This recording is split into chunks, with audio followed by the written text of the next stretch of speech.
गेल्या 2-4 दिवसामध्ये केंद्रामध्ये ज्या घटना घडल्या, लोकसभेमध्ये ज्या नारी शक्ती वंदन विधेयकाला प्रचंड प्रमाणात विरोध झाला, अनपेक्षित विरोध झाला। खरं तर पंतप्रधान नरेंद्रजी मोदी यांनी अतिशय महत्त्वाकांक्षी असणाऱ्या या विधेयकासाठी अनेक वर्षापासून अथक परिश्रम केलेले अनेकांना माहिती आहेत।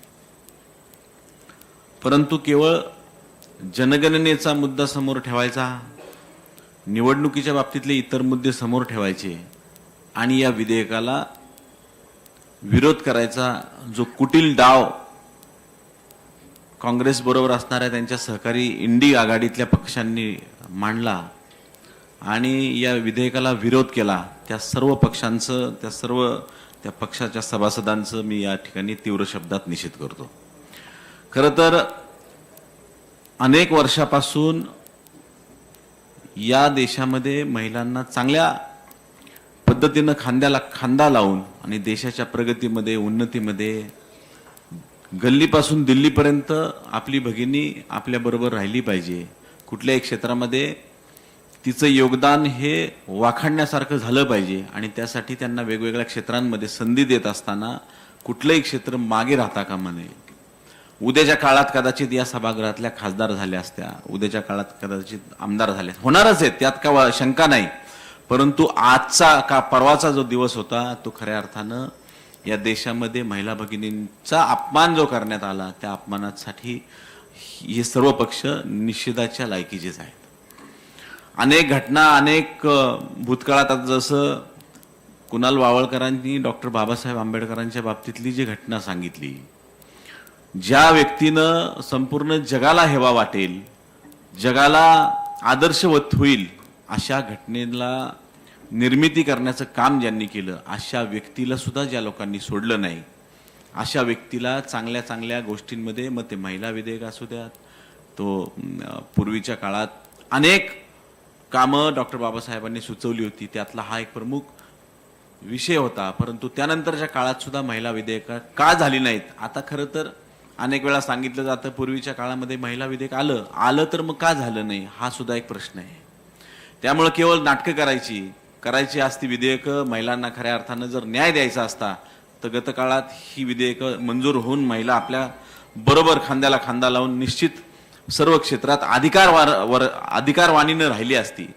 परंतु हे करायचंच नव्हतं गतकाळात, म्हणून ते झालंच नाही, केलंच नाही।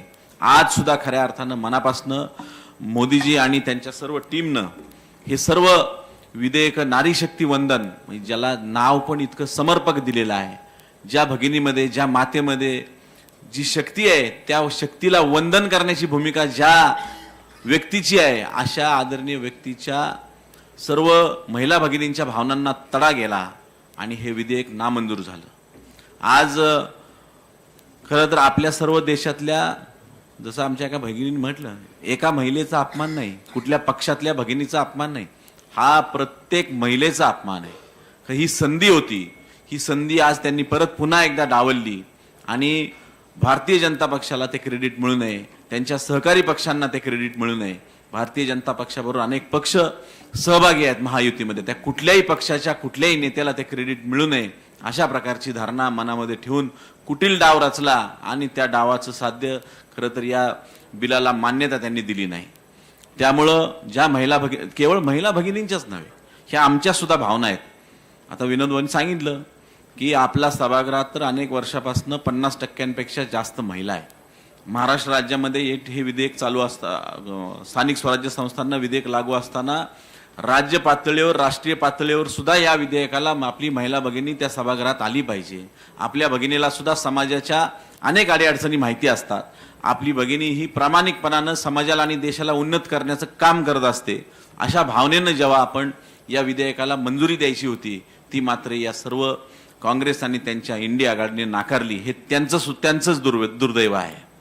मी महिला सर्व आमच्या भगिनींच्या, आमच्या पुरुष बंधूंच्या भावना लक्षात घेता मी महापौरांना नम्र विनंती करतो की ही सभा आपण 5 मे पर्यंत तहकूब करावी. आणखीन घडामोडी जाणून घेण्यासाठी पाहत रहा पिंपरी चिंचवड न्यूज. सोबतच आमच्या फेसबुक आणि इंस्टाग्राम चॅनलला फॉलो करायला विसरू नका. तसेच यूट्यूब चॅनलला सबस्क्राईब करायला विसरू नका.